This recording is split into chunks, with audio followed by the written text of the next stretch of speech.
Bonjour et bienvenue. Aujourd'hui, je suis ravie de retrouver Marion Kaplan avec moi. Bienvenue Marion. Et on va parler de troubles alimentaires, d'alimentation, de digestion. Beaucoup de sujets super intéressants. Alors, je te laisse présenter un petit peu en quoi tu es intéressée par la nutrition, les troubles alimentaires, Marion. Alors, effectivement, je suis dans ma 70e année et comme beaucoup de femmes qui veulent pas prendre de poids, qui ont mal au ventre, qui cherchent des solutions, j'ai moi-même été boulimique avec des séquences, je sais pas si on peut appeler ça anorexique, c'est-à-dire que je me faisais vomir et il y a des moments où je jeûnais, tu vois, donc pour essayer de trouver un équilibre. Mais je pense que j'aurais pu finir par un cancer de l'ésophage, parce que tu sais que quand tu vomis, même si tu vomis tout de suite après le repas, il y a quand même des acides très importants, et ça je le dis pour des gens qui voudraient faire pareil. Il y a votre acide de l'estomac qui va remonter dans l'ésophage et attaquer vos muqueuses. Donc ne le faites pas. Réglez le pourquoi vous sentez ce vide intérieur, ce qui était mon cas, ce vide affectif, ce vide tout court, où on n'est pas du tout en connexion avec soi-même, où on est envahi par un ennui total, on s'emmerde tout le temps, parce que c'est ça qui pousse à manger, à essayer de créer du plaisir, de la dopamine. C'est aussi ça, c'est ce manque d'accès au vrai plaisir, dans la joie, la sérénité, avec un cerveau anxieux, etc. Donc, j'ai fait beaucoup de cheminement comme toi, avec la psychothérapie, avec plein de stages qui m'ont fait sortir de ça. Mais après, il y a comprendre qu'est-ce que c'est qu'une alimentation saine. Et là, moi, je comprends ton auditoire qui est paumé. Parce que si vous voulez pas être paumé, bah, je dirais, je suis désolée de me faire de la pub, mais suivez-moi sur et ma chaîne YouTube et mon compte Instagram, Marion Kaplan, parce que je vous donne tous les grands cycles métaboliques, où j'ai commencé mon cursus par la maladie d'Alzheimer, parce que c'est quand même une maladie qui touche 450 000 personnes par an en France. C'est-à-dire, tu sais plus où tu habites, tu ne reconnais plus tes enfants, tu sais plus qui tu es. C'est quand même une maladie grave qui touche des gens de plus en plus jeunes. Donc j'ai commencé par ça. Et puis finalement, avec les éditions Thierry Soucard, il m'a fait confiance et il a traduit des livres américains parce que les études, elles viennent des États-Unis. Nous, on est des suiveurs et même on est des empêcheurs de guérir. Parce que nos médecins ne sont pas formés à la nutrition du tout, ne sont pas formés aux maladies chroniques. Ils ne font que vous donner des médicaments pour supporter une maladie, mais jamais pour aller vers la guérison. Et c'est tout un chemin d'aller vers cette guérison. Et il se trouve qu'aux États-Unis, là, je vais faire la pub pour un bouquin que je n'ai pas écrit, euh, qui s'appelle Nourrir son cerveau, soigner son mental. Comme on est dans cette histoire-là, ce livre, seule la connaissance libère. Donc, c'est Socrate qui nous le dit, mais euh, vous ne pouvez pas comprendre si vous n'étudiez pas un peu. C'est des livres faciles à lire où vous allez comprendre qu'il y a des psychiatres métaboliques, on appelle ça cette nouvelle tendance de la psychiatrie métabolique, qui va soigner votre cerveau avec votre assiette, d'accord? Et non pas avec des médicaments. Et Georgia Hyde, elle me dit, elle nous dit, mais je soigne des fous, je soigne des bipolaires, je soigne des schizophrènes parfois catatoniques, je soigne des TDAH bien sûr, mais des hyperanxiétés, mais aussi de l'autisme, ça dépend à quel niveau ils sont. Donc, toute psychiatrie métabolique, tout problème lié au cérébral est lié à notre métabolisme.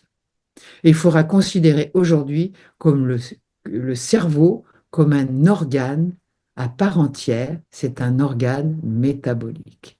Là, je te pose le décor de ce que nous allons raconter, mais ne pas tenir compte de ça, mettre la tête d'un côté et le corps de l'autre, c'est débile. Donc, il va falloir vous mettre à la page, lire les bouquins que je vous conseille. Moi, mon livre Symbiotique, je suis contente, c'est un best-seller. C'est un, c'est un élément pour vous montrer que le gluten, que les lectines, qu'il y a un certain nombre d'antinutriments qui sont toxiques pour vous, qu'on a voulu végétaliser énormément notre alimentation. Et comme tout orthorexique, c'est-à-dire des gens qu'on qualifie de malades de leur alimentation parce qu'ils veulent bien manger, moi, pour moi, c'est pas une maladie, c'est des gens qui cherchent des solutions, c'est des gens qui veulent bien faire, mais le problème, c'est qu'ils ont été, je dirais, attirés par des illusions alimentaires, d'accord? Par des gourous. Je ne me positionne pas du tout en gourou.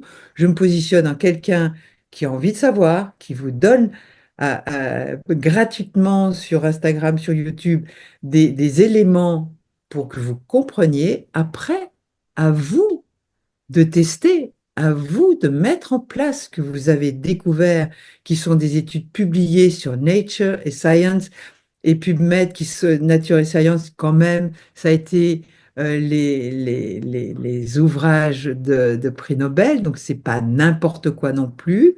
Mais c'est vrai qu'aujourd'hui, avec ChatGPT, avec les conflits d'intérêts des industries, de l'industrie du médicament, il faut toujours se méfier. C'est pour ça qu'il faut toujours garder son libre arbitre, de garder son interprétation des choses et surtout de tester.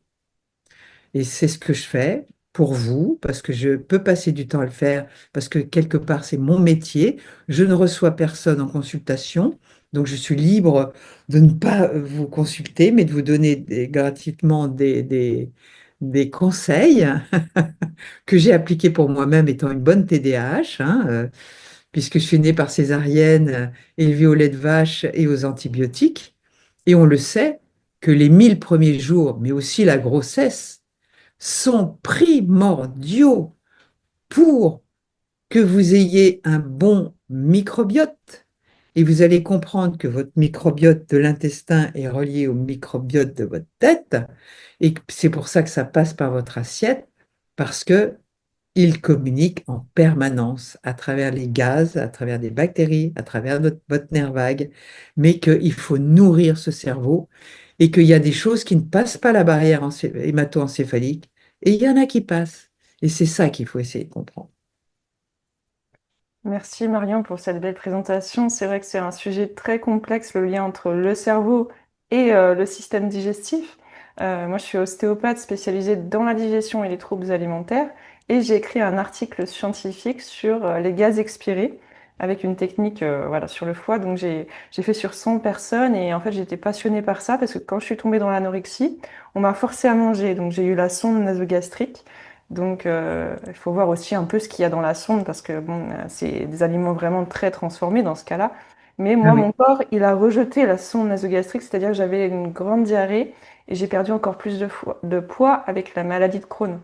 Donc, en fait, c'est pas juste nourrir son corps qui compte, c'est ce qu'on absorbe, parce que le corps veut bien absorber à travers la barrière intestinale. C'est pas ce que l'on mange, mais c'est surtout ce que l'on absorbe. Et surtout, euh, il faut aussi que le corps se sente en sécurité. C'est-à-dire que si il y a quelque chose de psychologique qui bloque, on peut avoir une réaction, alors qu'un autre jour, si on est bien, on va pas avoir forcément la même réaction à l'aliment. Donc c'est bien comme par sûr. exemple, toi, je sais que tu avais du mal à digérer les produits laitiers. Et à partir du moment où tu manges des produits laitiers, on va dire au lait cru, on va dire de bonne qualité, Il y en a deux, voilà, c'est il y en totalement a deux. différent. Complètement. Et Mais moi, mon... j'ai bouleversé complètement mon alimentation. Je dirais depuis maintenant, ça fait 10 ans que déjà j'étais dans la démarche paléo et dans la démarche index glycémique bas. Mais c'est des conneries cet index glycémique bas. Il faut aller beaucoup plus loin pour le Mhm. cerveau. Parce que le Mhm. cerveau, le sucre, il n'en a pas besoin. Tu sais que les végétaux, eux, ils ont besoin de sucre et d'antinutriments comme les oxalates et les lectines. Parce qu'ils ont besoin de faire des bébés et de survivre. Eux, ils ne peuvent pas courir, ils ne peuvent pas se défendre. En revanche, nous, on peut très très bien vivre sans sucre et sans oxalate, tu comprends, et sans antinutriments. Au contraire, ces antinutriments, qu'est-ce qu'ils font? Ils fragilisent ta barrière intestinale qui va créer ce qu'on appelle le leaky gut. tu le sais. Donc, le leaky gut, c'est-à-dire mes cellules intestinales qui normalement sont bien serrées, qui ne devraient faire passer au niveau du grêle que les nutriments, eh bien, ça s'écarte et c'est buffet garni pour la racaille qui rentre dans ton sang. Et cette racaille, c'est bien sûr les oxalates, les lectines qui ont perforé, mais c'est aussi les bactéries qu'on appelle de bas grade, les endotoxines, et elles vont intoxiquer ton corps entier. Et ton cerveau, qui, lui, a besoin d'être en paix et a besoin d'être nourriture en permanence, c'est le cerveau qui se sert en premier. C'est pour ça que c'est lui qui prend les 20% de glucose libre que tu as dans le sang. Et je rappelle que nous avons 5 grammes, c'est-à-dire une cuillère à café de glucose libre dans notre sang. D'accord? Et ton cerveau, il a 2,5 grammes. Point barre. Plus tu es en danger, moins tu es en danger. L'homéostasie, c'est-à-dire l'équilibre, c'est 5 grammes, point barre. D'accord? Et ces 5 grammes, ton corps, il est tout à fait capable de se débrouiller à le fabriquer à partir de protéines. Et si tu ne manges pas de protéines, eh ben, il va te casser du muscle pour fabriquer ces 2,5 grammes de glucose pour ton cerveau et pour ton corps. Ça, il faut le comprendre. Et donc, en 1970, il y a un espèce de salopard d'Américain, j'ai toujours un langage cru, vous m'excuserez, qui s'appelle Ansel Keys, qui a complètement inversé la pyramide alimentaire parce qu'il a dû toucher des bacs chiches de cette industrie agroalimentaire, qui devait avoir des surplus de céréales et compagnie, et qui a donc fait comprendre avec leur langage et leurs études biaisées qu'il fallait absolument 55% de glucides dans notre alimentation, ce qui n'a jamais été fait depuis que l'homme paléolithique existe, c'est-à-dire depuis des millions d'années d'adaptation, on n'a jamais eu autant de glucides dans notre alimentation, jamais. Et on les mange sous quelle forme? Sous forme de céréales qui sont bourrées de lectine et d'oxalates. Je vous renvoie à ce que j'ai dit sur les oxalates parce que je ne vais pas recommencer à vous en parler. Ce sont les antinutriments les pires qu'on puisse exister parce qu'ils sont passés sous le radar et de la médecine et de tout. Personne n'en parle que les néphrologues pour les calculs rénaux. Quand même 6 900 000 calculs rénaux en France par an, hein, avec 500 000 aux urgences tous les ans. Bon, ça, c'est les calculs rénaux. Mais ça, les oxalates, ils se mettent sur votre thyroïde, ils se mettent sur tous vos organes, sur vos os. Ils peuvent cristalliser vos seins, l'intestin, etc. Et ça peut être l'antinutriment qui vous empêche de guérir de n'importe quelle maladie, que ce soit une maladie neurologique, que ce soit une maladie métabolique, avec une Crohn ou si tu veux, des diverticules ou des problèmes d'arthrose, des problèmes d'ostéoporose. Et toi qui es ostéopathe, je peux te dire, puisque moi j'ai eu un accident il y a 2 ans, un peu plus de 2 ans maintenant, à vélo, je me suis cassé le fémur, col du fémur, la clavicule, je me suis éclaté sur le pas. J'allais très vite et j'ai très bien guéri, sauf que je mangeais encore des oxalates, mais moi ça je ne le savais pas. Et il faut savoir que les oxalates, vous les trouvez énormément dans des doses vraiment qui peuvent vous rendre malade dans le chocolat, dans les épinards, dans les betteraves, dans la patate douce. Donc dans un certain nombre d'aliments, dans le chia, dans le sarrasin, toutes les céréales sans gluten. Donc on croit bien faire parce qu'on mange sans gluten, ce qui était mon cas, et on fait des conneries. Moi, je faisais des gâteaux d'amandes avec des œufs, avec du beurre, Mon Dieu, au secours! Ça vous, ça, tu vas voir. Si tu veux essayer avec tes patients, me dis, écoutez, moi, si vous venez tous les mois, ça me rapporte de l'argent, tout va bien. Mais moi, je suis une bonne thérapeute. J'ai pas envie que vous continuiez à venir me voir. Je voudrais que vous soyez bien dans votre corps et que vous soyez guéri. Alors, est-ce que vous voulez tester pendant 3 mois une alimentation très pauvre en oxalates? Mais là-dessus, il va falloir qu'ils lisent le livre de Sally Norton que j'ai là, qui s'appelle Toxic Veggies. Je ne l'ai pas écrit non plus, je touche rien dessus, hein. Et Toxic Veggies, elle explique bien comment ne pas faire ce qu'on appelle un dumping oxalique, parce que ces oxalates, c'est des antinutriments qui s'accumulent dans votre organisme, mais qui ne demandent qu'une chose, c'est de se barrer de votre organisme. Donc, ils vont se barrer par la peau, par l'urine, par où ils peuvent. Mais si vous en mangez tous les jours, ils ne peuvent pas s'éliminer et ils s'accumulent. Et c'est là où tu vas avoir des résultats, ma chère Camille, avec tes clients, parce que tu vas leur demander de baisser leur oxalate tout en gardant une petite 150 mg par jour, et il y a des tableaux de ce que ça contient, etc. Et tu vas voir, moi j'ai des gens en une semaine qui avaient mal au dos depuis des années, qui ont plus mal au dos. Et moi, suite à mon accident, dans la cuisse, j'ai fait des fascias, j'ai fait plein de trucs, mais ça revenait de temps en temps, hein. Comme si on me donnait un coup de couteau dans la cuisse alors que ma prothèse est sur la hanche, tu vois. Eh bien, en virant les exhalates, bon, j'ai fait un dumping parce que je fais toujours trop bien, donc je suis allé trop fort. Après, j'ai ralenti. Mais maintenant, j'ai plus aucune douleur à 70 balais. Mais aucune. Moi qui ne pouvais pas lever plus haut que ça, maintenant, je peux. Tu peux pas savoir. C'est incroyable. Mais ça, il faut vous le tester. Parce que je ne peux pas le tester à votre place. Et ça peut être vraiment l'écran qui vous empêche de guérir n'importe quelle maladie. Ça, c'est le sujet des oxalates.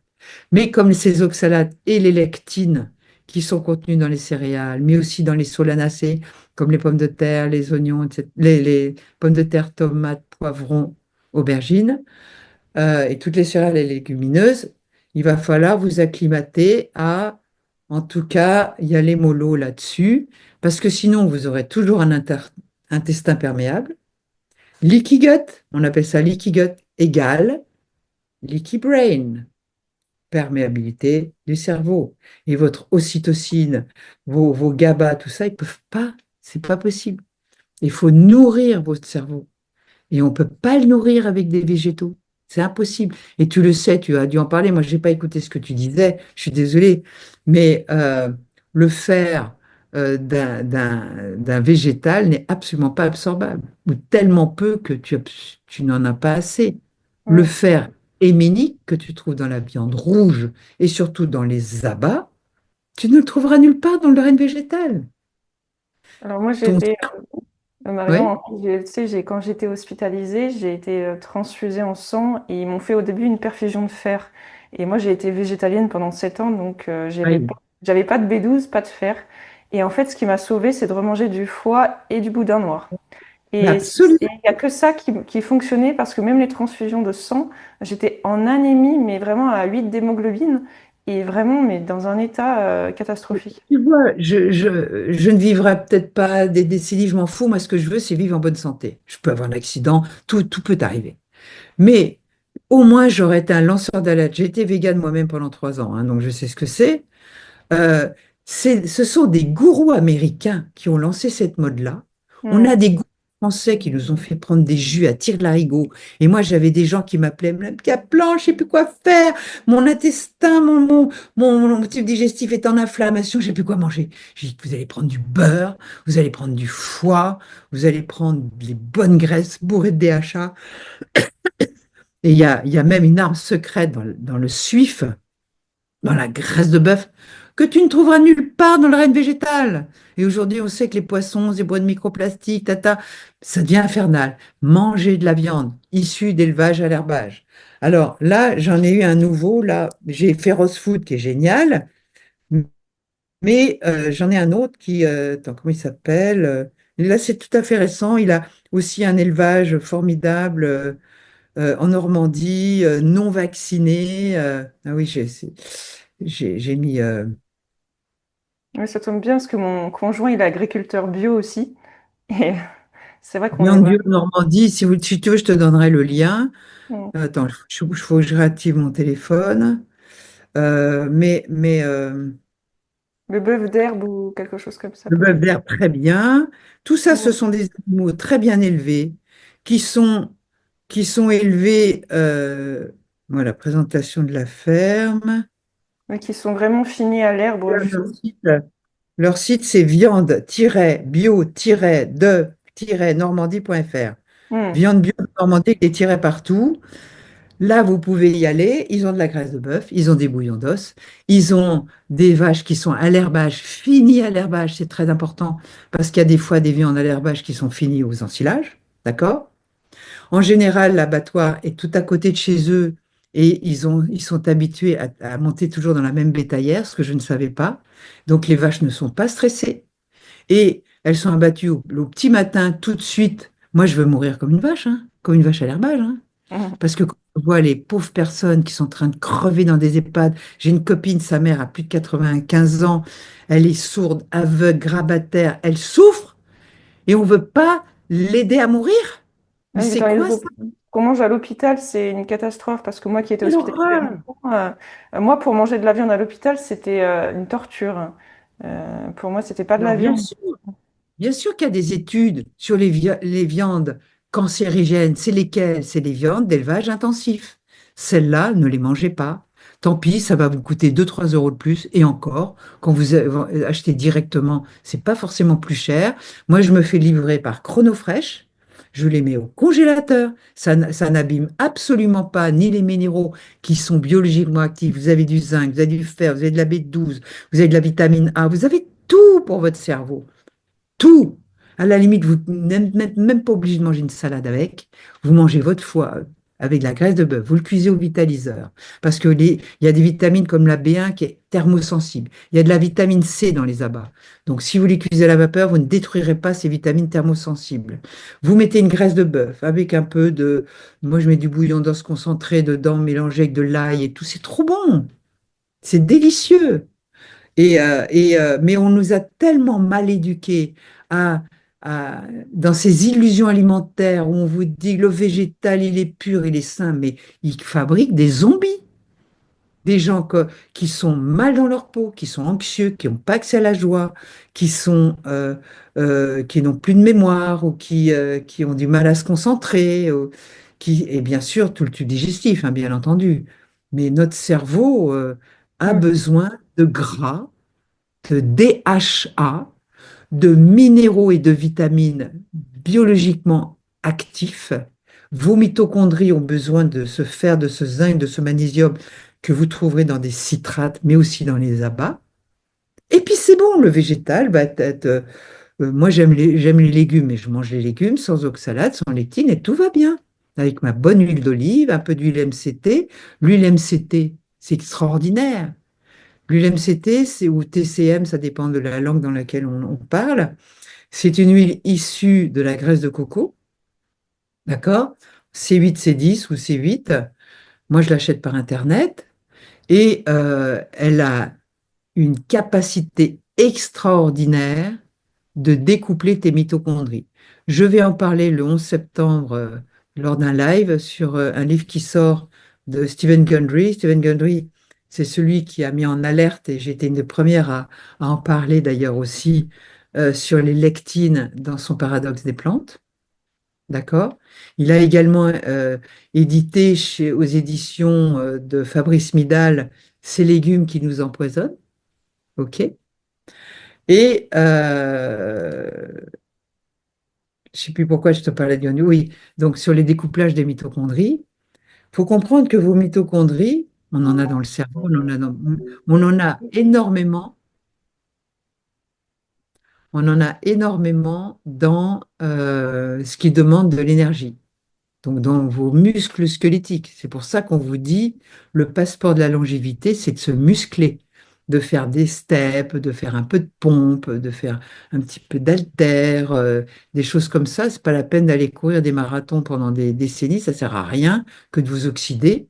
Marcher, c'est bien, faire du vélo, c'est bien, et faire un petit peu de pompe, on n'en demande pas beaucoup, mais d'entretenir votre masse musculaire. Parce que dans votre masse musculaire, vous avez des réserves extraordinaires de minéraux, de vitamines, d'acides aminés, etc., de DHA, de mitochondries en bonne santé. Ça vous empêchera d'être diabétique.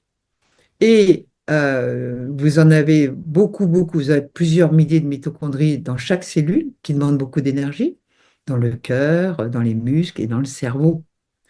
Mais ces mitochondries, aujourd'hui, elles ont un problème. Leur homéostasie, c'est de vous donner l'énergie idéale. D'accord? Et pourquoi le découplage des mitochondries est si important? C'est parce qu'on leur donne tellement d'énergie en sucre, en aliments ultra transformés, que ça stresse vos mitochondries, qui vont très stresser votre enzyme signal là, de microglie, qui est un peu votre système immunitaire du cerveau, qui s'affole. C'est trop. Et donc, pour avoir la paix du cerveau, le sucre, Georgia Ede, Change Your Diet, Change Your Mind en anglais, elle met carrément les problèmes neurologiques au régime cétogène plus plus, presque Lion Diet. Elle supprime dans un premier temps tous les végétaux, elle laisse les œufs, elle laisse certains poissons, la viande et les abats, bien sûr, elle les garde, le suif, le beurre, le ghee, l'huile de coco. Elle a des résultats incroyables. Après, vous rajoutez petit à petit des végétaux. Et moi, je suis pour garder les produits laitiers de type caséine A2, c'est-à-dire fromage de chèvre, fromage de brebis, caillé, kéfir, pas du lait sous forme de lait, mais toujours des produits laitiers issus d'élevage à l'herbage. Et j'en ai trouvé un génial, mais il faut d'abord que je le vérifie. Et donc, vous prenez les cafilus, les yaourts de brebis et chèvre, mais bio bien sûr, sans ajout de lait en poudre, hein. Des fromages blancs Gabori par exemple, le beurre Gabori, mais il y en aura d'autres. Tout ça, comme j'ai des éleveurs qui commencent à se manifester, parce que moi, je fais un appel aux agriculteurs et aux éleveurs qui travaillent comme on veut qu'ils travaillent pour les faire connaître. Et on peut créer un circuit parallèle entre nous où on va leur faire de la pub. C'est du gagnant-gagnant pour tout le monde. On aura des produits de qualité qui vont nourrir notre corps et les autres, tant pis, ceux qui ne veulent pas faire la démarche. On peut pas soigner tout le monde, hein. Mm. Mais moi, j'ai du bon beurre, de la bonne viande. Cet élevage de Normandie fait même des porcs qui sont à l'extérieur, qui mangent le lactosérum et qui mangent des produits bons, enrichis aux graines de lin. Mais c'est génial! Ah oui. Moi, mon J'ai conjoint, des il est bonne qualité. agriculteur bio. Marion, tu vois, mon conjoint, il est agriculteur bio. Et depuis que je l'ai rencontré, moi, j'avais arrêté tous les produits laitiers quand j'ai eu la maladie de Crohn. Et depuis, j'ai refait du kéfir au lait cru avec son lait bio où les vaches y pâturent. Et je n'ai eu aucun Génial! problème. Et on fait du fromage au lait cru. Et moi, je mange Voilà. que les produits laitiers de la ferme. Et Ben depuis, voilà. aucun T'as de la problème. chance. Mm. Tu as de la chance de ferme à côté. Moi, j'ai pas de ferme à côté, donc Mm. je suis obligée de l'acheter à distance. Ah oui. Mais ce petit éleveur là, qui est, je sais pas où là, dans le Gers, par là, il a même pas de site internet. J'ai dit, écoutez, il faut que vous fassiez un site internet. Il vend sur les marchés. Je lui ai expliqué ce que je voulais, etc. Et il faut qu'il se fasse connaître. Et je vais le faire connaître. Et je toucherai Mm. rien. M'en fous, mais je vais le faire connaître parce que on a besoin de produits comme ça. Moi, j'ai pas de ferme à côté et dans le sud, c'est pas un endroit d'élevage, hein. Éventuellement des moutons, c'est tout. Mais on n'a pas de vaches, c'est compliqué. Elles sont plutôt en Normandie, en Suisse, dans toutes ces campagnes qui ont de l'herbage. Où d'ailleurs, je suis allée pour visiter cette magnifique élevage qui était en Normandie avec David Nicolas de Feroz Food. Mais c'est génial, ces vaches, elles sont en paix. Il y a le taureau. Moi, je ne savais pas que les taureaux, ils avaient leurs vaches attitrées avec lesquelles ils ont leur préféré, quoi. Puis il y en a qui boudent parce qu'ils les montent naturellement, hein. Donc, ils ne sont pas à faire des inséminations artificielles, hein. Oui. Non, mais ils sont pas vaccinés. C'est trop génial. Parce qu'on a peur, toi comme moi, de ces putains de vaccins ARN. Eux, ils sont pas vaccinés. Ils sont dans la nature. Et ils sont pas malades. Mm. Donc voilà, nourrissez votre cerveau avec des bonnes protéines, avec du bon gras, toutes ces huiles pareil, je vous ferai un live en fin d'année sur la toxicité des huiles industrielles, mais aussi des huiles de graines.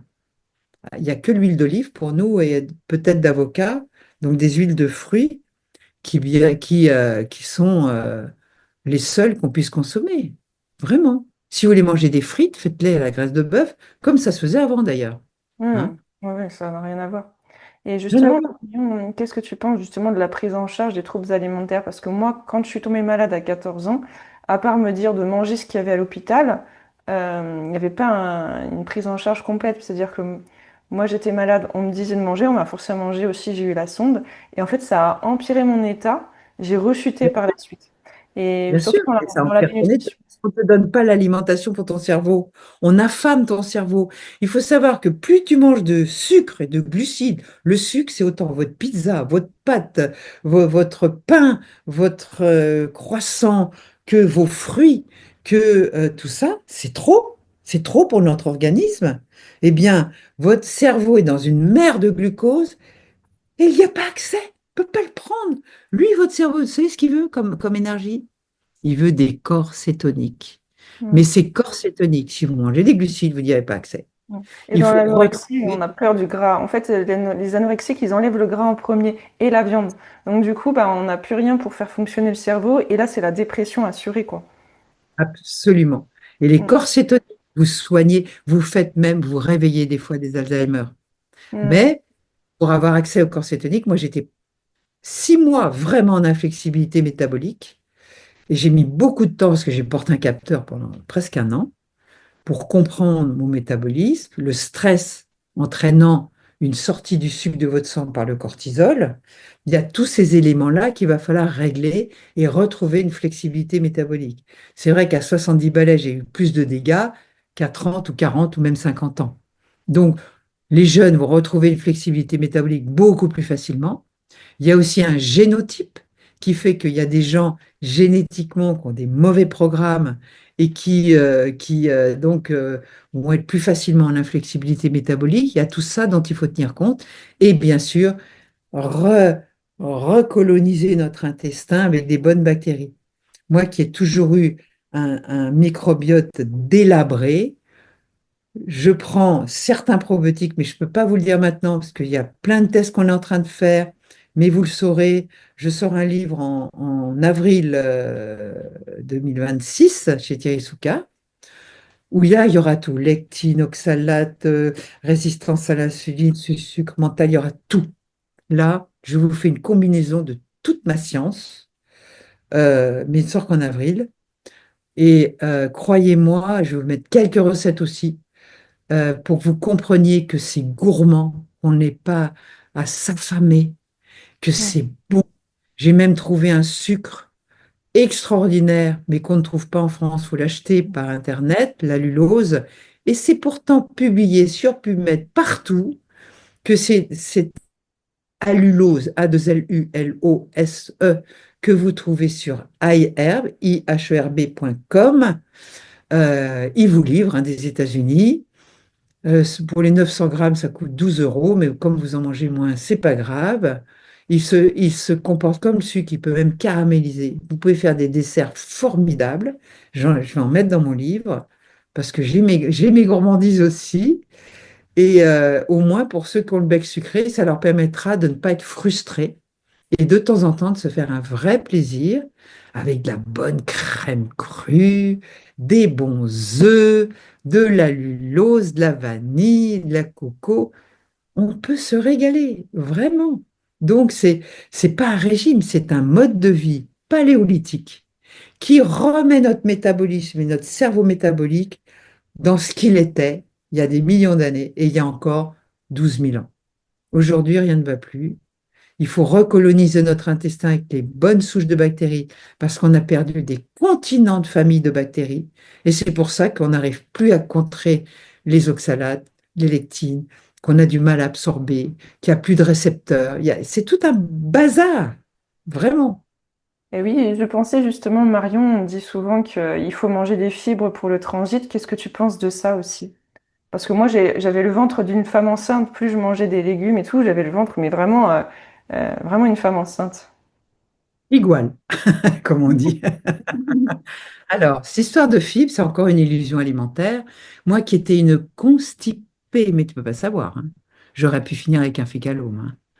Donc, on me disait, mais il faut manger des pruneaux, il faut manger des fibres, ça va t'aider à aller aux toilettes. Mais que dalle, j'étais comme toi, mais à ballonner, mais c'est une horreur. Donc, tu sais ce que c'est que le SIBO. Le SIBO étant syndrome intestinal bowel overgrowth, c'est toujours des mots anglais. C'est-à-dire que normalement, tu sais, tu as le grêle, d'accord, qui est assez long, hein, et un côlon qui est plus court. Dans le côlon, tu as quatre couches de mucus. Dans le grêle, tu en as une. Grêle, tu sais là où tu vas transmettre tes vitamines, tes minéraux, tous les éléments nutritifs dont ta circulation sanguine a besoin pour aller se positionner là où ils en ont besoin. Et il y a une grosse maladie moderne. Merci Ansel Keys, merci le McGovern et compagnie. On est tous à flatuler, à ballonner, à être constipés ou avoir des diarrhées, des diverticules, des maladies de Crohn, des RCH et compagnie, et des problèmes qui vont avec au niveau du cérébral, bien entendu. Alors que quand tu vas dans les grottes du Paléo, c'est pas des champs de blé qui mettaient, c'était plutôt des animaux qui chassaient, hein. Et ils ont fait des outils pour les chasser. Donc nous sommes avant tout des chasseurs, cueilleurs quand il y avait à cueillir. Et l'hiver, il y avait que dalle, hein. Donc, il faut nous remasteriser dans un cerveau où on arrête de se faire embobiner par tous ces gourous, par ce qu'on apprend sur le mainstream qui passe encore à la télé et compagnie, avec bon, je vais pas citer de nom parce que, hein, mais bon, des médecins qui font des reportages, nanana, nanana, et qui disent beaucoup de conneries. C'est votre corps qui a raison, c'est votre corps qui va vous donner la sentence. Donc ces fibres, quand vous mangez beaucoup de sucre, beaucoup de fruits, beaucoup de fructose, beaucoup de sirop, des boissons sucrées, etc., vous avez besoin de fibres pour tamponner, pour essayer de ralentir ce tsunami de sucre qui arrive dans cette circulation et qui va foutre un bazar pas possible dans votre hormone qu'on appelle l'insuline, puisque vous savez que l'insuline, toutes nos cellules de notre corps ont des récepteurs à l'insuline, comme toutes les cellules de notre corps ont des récepteurs aux hormones thyroïdiennes, parce qu'elles sont vitales. Et cette insuline, elle est là quand on grandit, quand on est un bébé, qu'on grandit. C'est une hormone de croissance. Elle vous aide à vous développer.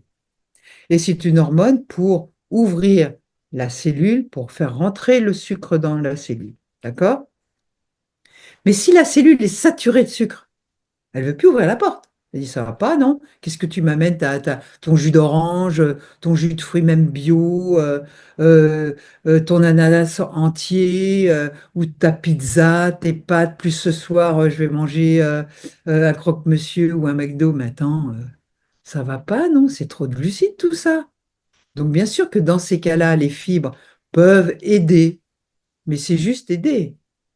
Alors que Georgia Hyde, mais aussi Sally Norton, elle a été 20 ans, plus de 10 ans végane, et elle s'est dit, mais ça peut pas être mon jus vert que je prends le matin, qui lui a fait 4 opérations du pied, elle a eu 4 ans de fauteuil roulant, hein.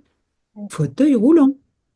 Elle a sauvé la vie à Mark Sisson, qui, pareil, se bourrait de jus vert et compagnie, bourré d'oxalate et tout ça.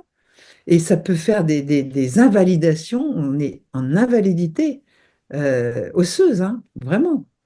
Donc, elle dit que les bactéries, moi, j'ai jamais eu un aussi beau transit, alors que je mange un peu de légumes, hein, mais plus comme avant, et je mange des légumes sans lectine, sans oxalate.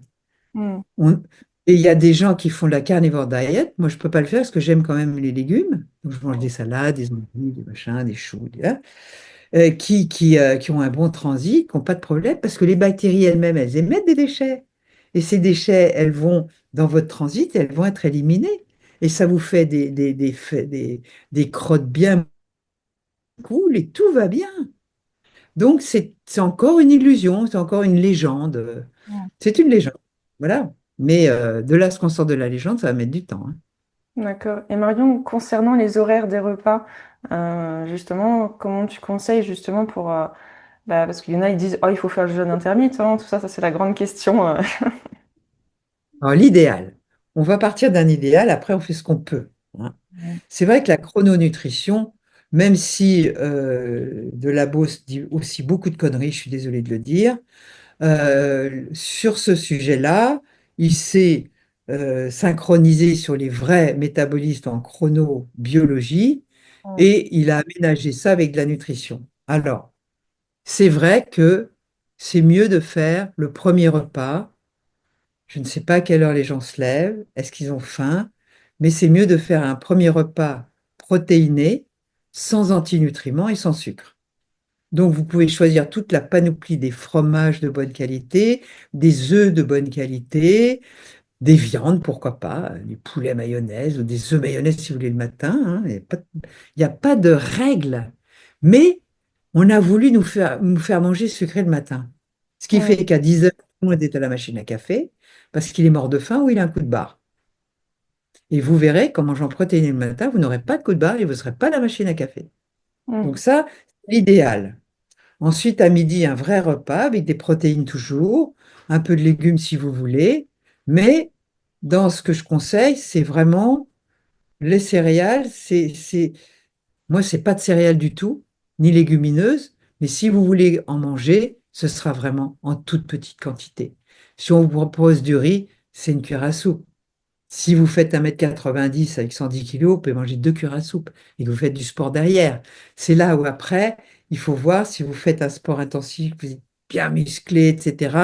Vos muscles peuvent tamponner ce sucre qui arrive.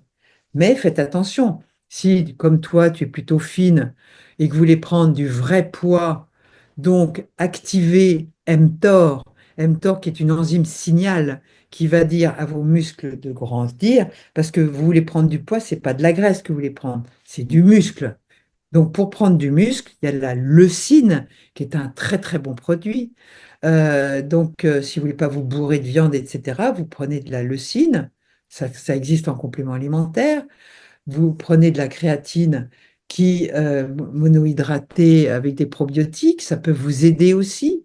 Donc au départ, vous prendrez des poudres parce que ça va non seulement après cet exercice, il faut toujours prendre des protéines pour activer mTOR et pour que vos muscles et votre cerveau ne soient pas en stress, avec des bonnes graisses, toujours avec votre viande, toujours du gras. Parce que ce qui a mis en péril les régimes hyper protéinés, c'est qu'ils ont enlevé le gras. Et ça, c'est une catastrophe. Tous les Mais trucs, ne mangez pas trop, mm. hein. Que ce soit même dans les produits laitiers 0%, ou voilà, tout ce qui est Oh, 0%. et Ils enlèvent, gras. ouais, ils enlèvent toutes les vitamines liposolubles, tout le meilleur. Finalement, ils rajoutent des agglomérants et plein de choses. Et, Absolument.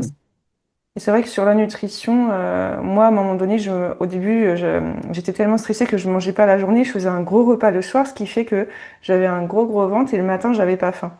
Et à partir du moment où j'ai inversé, j'ai fait un bon petit déjeuner. Du coup, je me gaffe pas le soir et en fait, du coup, j'ai vraiment le ventre qui reste normal. Et ce qui est important, Alors, je pense, c'est d'avoir, si on a faim le matin, je pense que c'est un bon signe. Ça veut dire que le ouais, métabolisme est parti et qu'on s'est pas gavé. C'est toujours se restreindre pour se re-remplir pour combler ce vide intérieur, comme tu disais au début. Et ça, c'est hyper important. C'est-à-dire que moi, quand j'accompagne les personnes, je travaille le mental et la nutrition, mais tout ensemble. Et c'est un accompagnement au quotidien. Parce que le trouble alimentaire, c'est comme déjà un métier à temps plein dans la tête. Donc à partir du moment où on se libère de ça, on a le temps de faire des choses qui ont un sens. Comme toi aujourd'hui, tu fais quelque chose qui a un sens et qui te plaît. Donc ça, c'est ouais, super. ouais. Et le soir, bien sûr, moi, je conseille aux gens, s'ils le peuvent, de manger à l'anglaise, c'est-à-dire vers 18 heures. Mais bon, je Ouais. sais que c'est antisocial tout ce que je dis. Donc, si vous dînez le soir à 20 heures, ben, le matin, vous n'aurez pas faim, donc vous ne mangez pas, puis c'est tout. Et votre premier repas sera premier repas bien protéiné et gras, Mm. Le du principal, c'est bouillon. que chacun trouve ce qui lui semble bon et se sentir bien, bien au niveau digestion, bien au niveau du mental, d'avoir la force de faire plein de choses et que tout le monde soit heureux. C'est ça le principal. Donc après, la nutrition, il joue énormément. Et des fois, on est un peu perdu à cause de tout ce qu'on dit sur Internet. Mais quand on se fait vraiment bien accompagner, qu'on a un bon fil de route, on va beaucoup plus vite. C'est comme une autoroute de guérison. Hippocrate, quand même, les médecins. quand ils vont être médecins, ils jurent sur le serment d'Hippocrate. Et le serment d'Hippocrate, c'est que ton aliment soit ton médicament. Mm, Et toute maladie commence dans l'intestin. Il a tout compris, le mec. Il n'avait pas accès au microbiote, mais il avait compris ça, que l'alimentation, c'était vraiment les éléments pour rester en bonne santé, vieillir en bonne santé et mourir en bonne santé, parce qu'on est tous en obsolescence programmée, on va tous mourir, mais on n'est pas obligé de mourir avec des tuyaux dans des souffrances atroces avec de la morphine. mm. Et c'est vrai qu'il y a un truc important sur la nutrition, c'est que moi, ça a joué aussi sur mon hyperactivité. C'est-à-dire qu'avant, ce que je mangeais, j'avais tellement mal au ventre qu'il fallait que je le dépense parce que me faire du mal, en fait, faire du mal à moi-même. Et après, mériter ma nourriture. Et maintenant, quand je fais du sport, je pense vraiment à mon corps je prends plaisir. Et c'est vraiment je me dire, je me reconstruis mon corps et plus comme une destruction, un catabolisme musculaire qui m'a amené avec une sarcopénie. Et en fait, je pense que la nutrition, ça joue aussi sur tous ces problèmes d'hyperactivité, d'addiction. Euh, En fait, tout est vraiment lié. Et quand on revient à la base, en fait, il faut arrêter à chaque fois de vouloir masquer le symptôme avec des médicaments ou euh, parce pendant des années, si on masque un symptôme, c'est comme on enlève l'asthme d'un côté, on fait de l'eczéma de l'autre, ou voilà. En fait, le corps, il va toujours trouver une autre solution pour extérioriser ce qui va pas. Et à partir du moment où on va faire le bon diagnostic, comme je fais en ostéopathie, quand on a mal au dos, je vais pas aller manipuler le dos, je vais comprendre pourquoi. Ça peut être une cicatrice, une opération qui bloque, une ancienne entorse de cheville, ou voilà, il peut y avoir pas mal de choses. Mais quand on va à la base, et ben, le microbiote, déjà, c'est la rotation embryologique, c'est ce que je dis. Quand on est dans le ventre de la maman, c'est une rotation anti-horaire, c'est les intestins, tout commence par l'intestin. Et quand on revient à cette que toi, je sais que tu es née par césarienne et que tu n'as pas été allaitée. Et ça, moi, quand j'ai les mamans, je demande toujours ça, c'est hyper important. Même aux adultes, des fois, je leur demande, est-ce que vous êtes née par césarienne? Césarienne, il y en a qui savent même pas. Et alors que Bien c'est sûr. hyper important, en fait. Et on Et à revient. l'époque, on ne faisait pas comme maintenant, enfin, on arrive à ça. Ça, c'est Ouais. les travaux du docteur Gernès qui est mort dans l'oubli total. C'est si mes jeunes femmes qui nous écoutez, vous devez accoucher par césarienne, trempez votre doigt dans votre vagin et faites téter votre bébé dès la naissance. Parce que Mm. les petites bactéries, 2, 4, 8, tout de suite, ça va très, très vite être des centaines de milliers de bactéries qui vont vraiment coloniser votre intestin, c'est ce qu'on appelle la flore commensale, et badigeonnez-le avec une gaz, avec tous les trucs dégueulasses de l'accouchement, et au moins vous lui faites un bon bouclier. Parce que Mm. ça dégoûte, bah oui, ça dégoûte, et prenez une partie du cordon ombilical, d'accord, que vous mettez dans du formol, ok, vous l'envoyez à certaines pharmacies qui vont vous faire un isotopique du cordon ombilical en 200 cas, 1000 cas, 10 000 cas. Et je peux vous dire que s'il y a une maladie qui arrive dans la famille, ça peut la déprogrammer. C'est génial. Mais ça, plus personne ne le fait. Moi, j'ai ma fille, quand elle a accouché, je dis, tu prends un goût de cordon. Parce que ils prennent tout, parce que le placenta, ils vont en faire plein de trucs, hein. Croyez-moi, ils le vendent, là, le placenta. Mais le cordon ombilical aussi. Donc, prenez au moins ça de cordon ombilical et mettez-le dans le formol, vous le gardez. Et vous pourrez faire des isothérapiques avec ça. Mm. En tout cas, merci pour tous ces conseils, Marion. J'étais vraiment ravie de discuter avec toi à ce sujet. On y aura encore plein de sujets, mais comme ça évolue tout le temps, nous, on est toujours en train de chercher les nouvelles actualités et toujours se remettre en question sur pas mal de choses. On a eu un parcours toutes les deux du combattant, je pense. Oui. Donc, merci. Vous pouvez nous retrouver sur les réseaux sociaux, donc la chaîne de Marion Kaplan et ma chaîne, moi, Camille Lelièvre, ostéopathe. Je vous remercie à tous et à bientôt. Merci, Marion. Et à bientôt.